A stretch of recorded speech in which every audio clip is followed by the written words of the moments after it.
What is going on, everyone? Today I'm teaching you how to paint this tower scheme. I guess you could call it a Borderlands-ish scheme. A lot of people like to call it that, so let's go with that. As you can see, it's a very, very bright, high contrast tower scheme, and I've done an entire army in this scheme in the past and taken it to a tournament, and it catches a lot of eyes. I get requests on how to paint this very, very, very frequently. But this was actually done because one of the Gold Plus members wanted to know exactly how to do it. So here it is. The first step is after assembling the model, and I'll usually assemble it in more parts than is shown here, but this model was actually a commission piece, so it was sent to me by the client, mostly assembled, unfortunately. But generally, with the legs that I'm showing the airbrush steps on, I'd actually leave the groin and thigh plates off and paint them separately, purely because it's easier in the later run of the model. So we're priming it with Vallejo Grey Primer, the airbrush primer, and that's purely so as it, obviously it's an easier base for all of the brighter colors that we're going to be using, and we'll get the best, thinnest, smoothest undercoat that we can.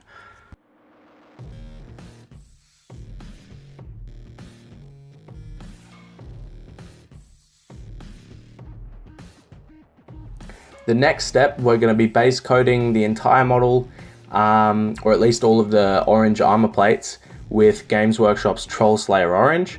Don't be too concerned with getting one solid coat the first time round. The pigment with this color is kind of strange. It's a little bit weak, so you're better off just doing a few thin layers.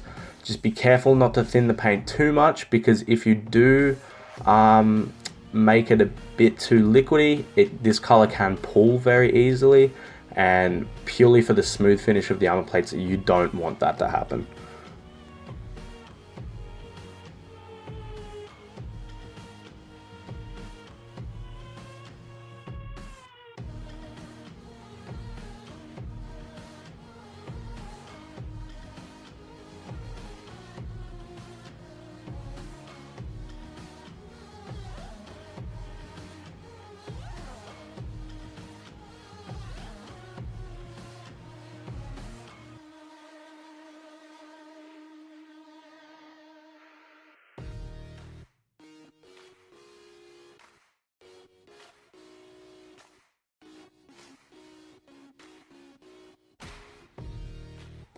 Once that's done, with the airbrush, we're going to be hitting all of the raised areas on the armor plates with Games Workshop's Uriel Yellow.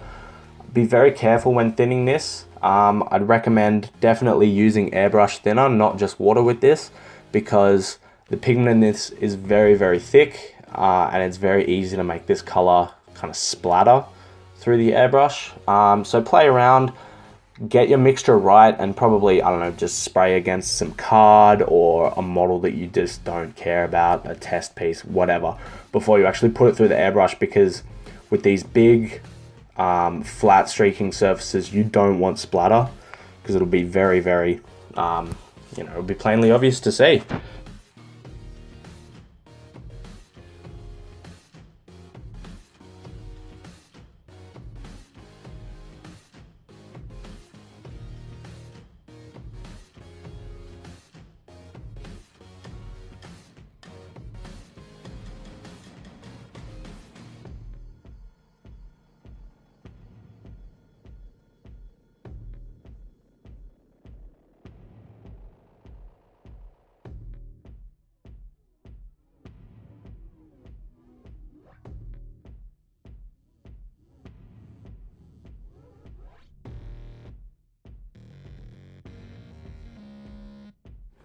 So the next step, we're going to be doing the exact same thing, just using Flash Gits Yellow instead. Obviously hitting just the very edges of these highlights, as opposed to the whole area like with the Uriel Yellow.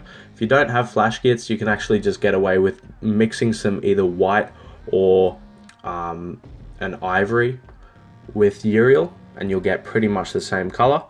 Same as before with the thinning, just be very careful how you thin it. Make sure it's perfect before you put it through the airbrush, because you don't want to ruin these big panels on the model.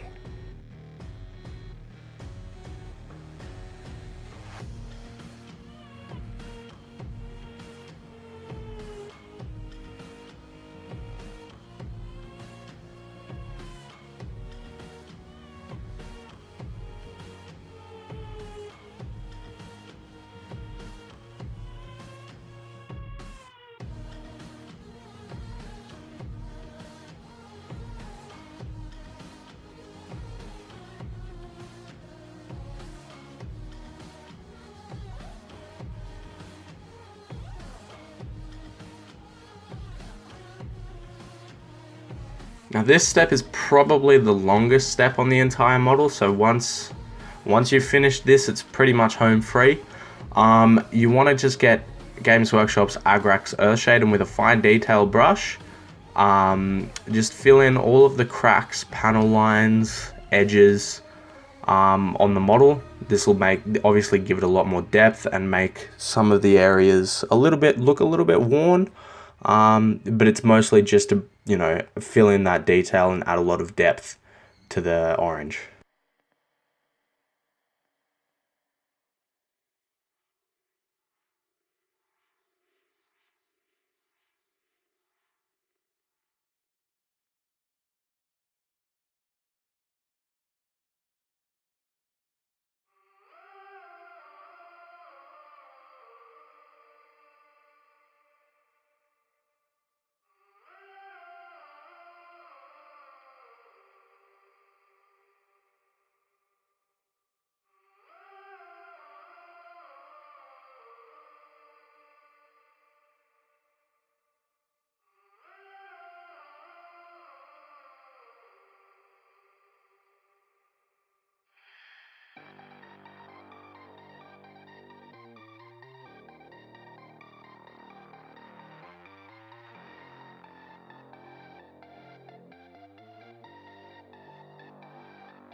If the previous step wasn't the longest, this will be.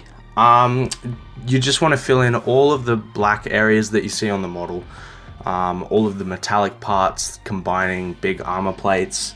The legs will be the longest part, the vents on the front, the head, all of the little gaps and cabling on the weapons, the vents on the backpack, all that kind of thing. Just base coat them with Games Workshop's Abaddon Black. You don't want to cake it on with a thick layer, so I'd actually recommend doing it in 2 thinner layers. The pigment is very thick though, so the second layer you'll get 100% coverage.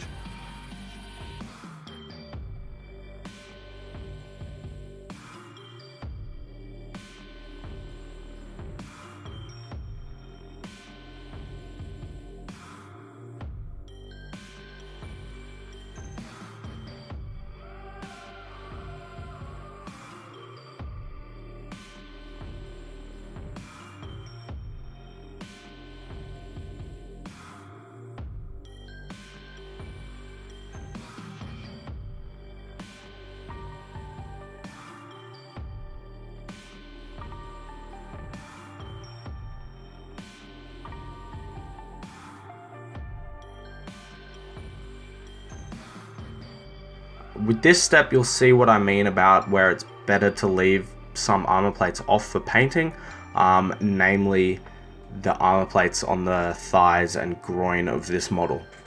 Because you have to be, when they're on, I'm having to be very careful not to actually get any of this color onto the orange. We're using Stegodon Scale Green, and we're just going to catch all of the very raised areas of the black. This will be a base for the next layer, which will make give it a very high contrast look like it's you know, a very bright sheen of metallic black, like light catching off it is, you know, putting a nice blue tone through it.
So this step is very much just like the two yellow steps. We're taking the Stegodon and we're adding white to it. We're going about 3 to 1. Well, actually, no. I'd say about 2 to 3 of white to Stegodon. And we're catching the exact same areas, but just closer to the very edge with a smaller surface area to blend that out a bit.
Now, using the exact same mix as just before, you want to edge highlight all of the black.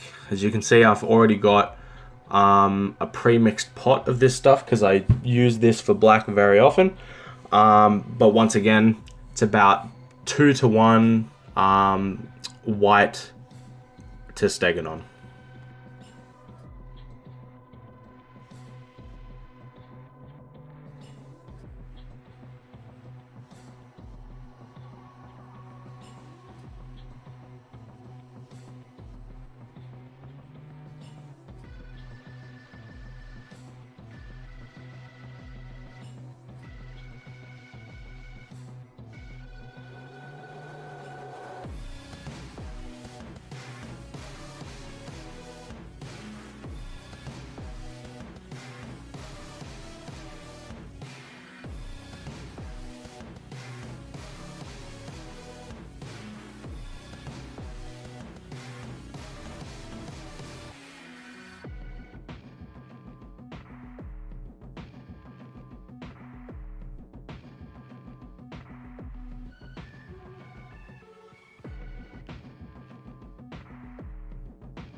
So for the next step, we're going to base coat all of the gold bits that you see on the model, all of these little round nodules.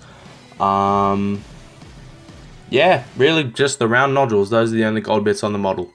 I'm using something that isn't particularly easy to find in a general hobby store. You may have to source it online or find a different gold similar. But this is using Vallejo acrylic metal color airbrush colors, and the specific color in that line is the gold.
Very simple step here. We're just going to go all over the gold that we just painted, as well as the area surrounding it, if you haven't already filled that in, with Agrax again.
right here, I'm just using masking tape.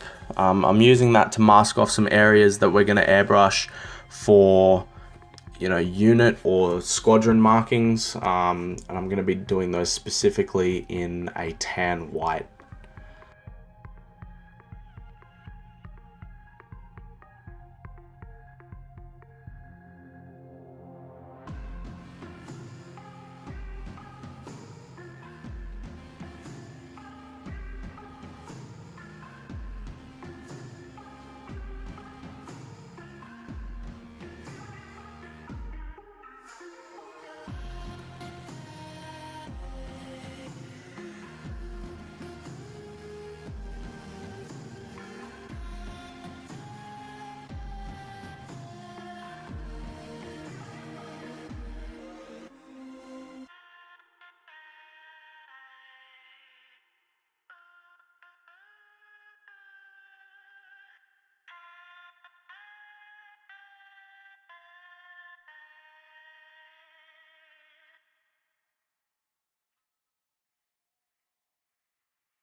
Once we've got the tape down, we're going to airbrush the markings with Vallejo Game Color Khaki.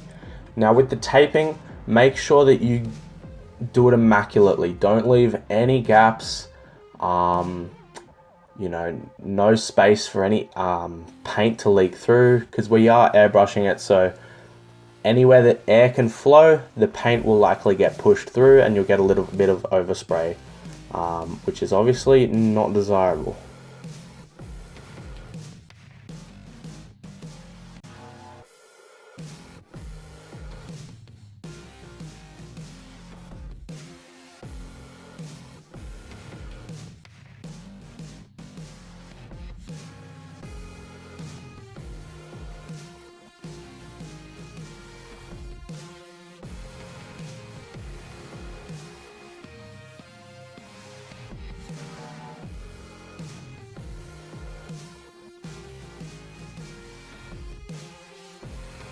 The next step, we're going over all of what we just painted with Vallejo Model Color Ivory. Now we're going to leave a little bit of the lower areas with more of the khaki showing. We're just going to blend this out over a few colors, so as even in these little squad markings, there's blending.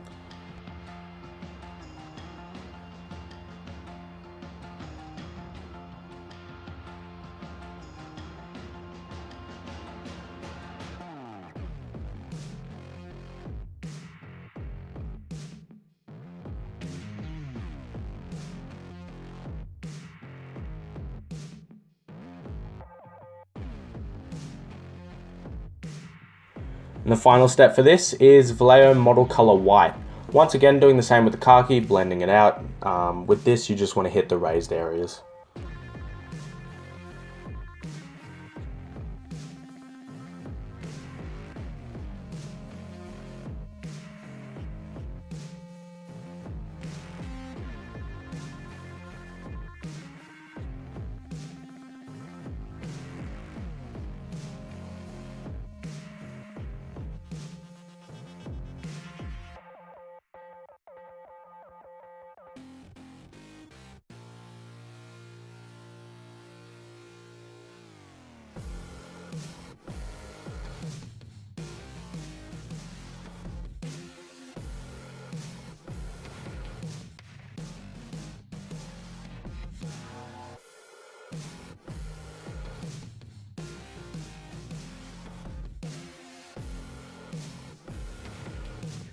and make sure, because obviously we're probably going to airbrush over a few of the little cracks and nodules on the model, just to fill them back in with Agrax.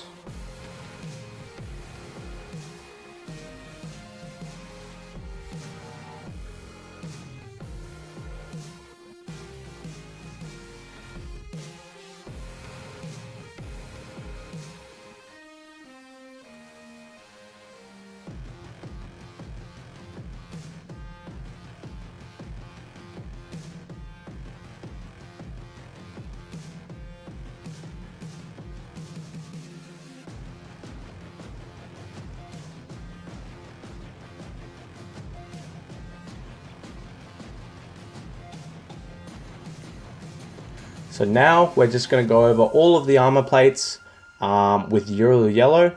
Just using the very edge of your brush, you want to edge highlight the entire model.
Now for this step, you want to find some foam. I specifically used some model case foam. I just ripped off a little corner. Get a dollop of Vallejo's Game Color Charred Brown and put it on a palette, or whatever. Dip the corner or side edge of your foam into that paint, wipe most of it off, and then we're going to be stippling just little chips and scratches around the around all of the edges of the model.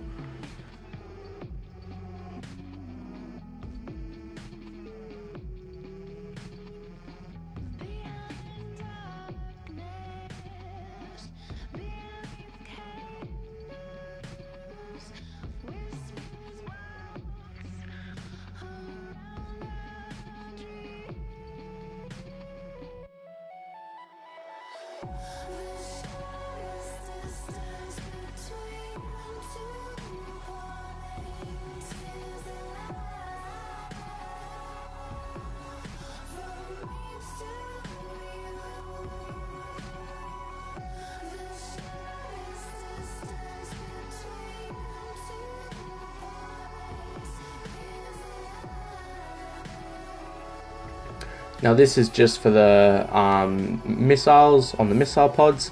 We're using the same colors as the unit markings, and we're just painting the tips of the missiles. So we're going Vallejo Game Color Khaki, Model Color Ivory, and then Model Color White.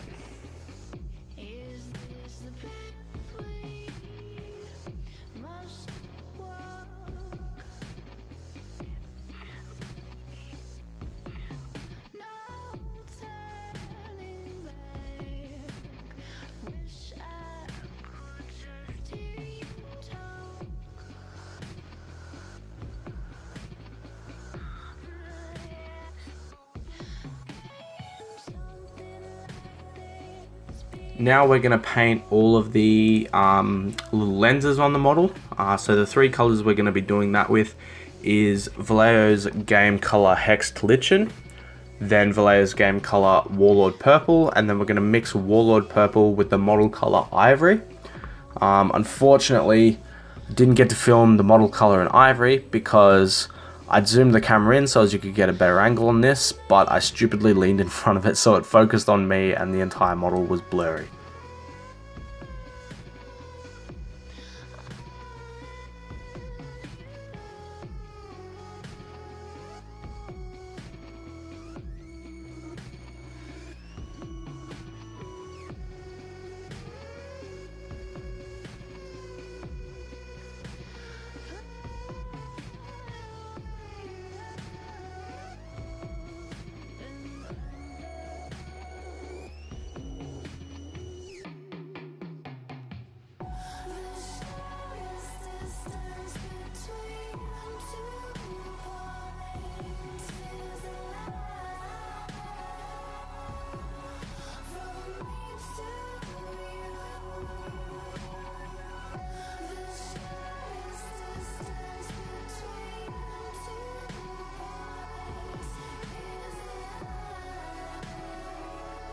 We're then going to be using those exact same colors, but through an airbrush.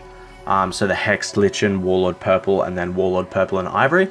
And we're going to pick out the weapon glow on the burst cannon and ion cannon, as well as the center part of his little shield and his vents on his shoulders.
Once you're done with all that, put together your sub-assembled model, base him, and he should come out something like this.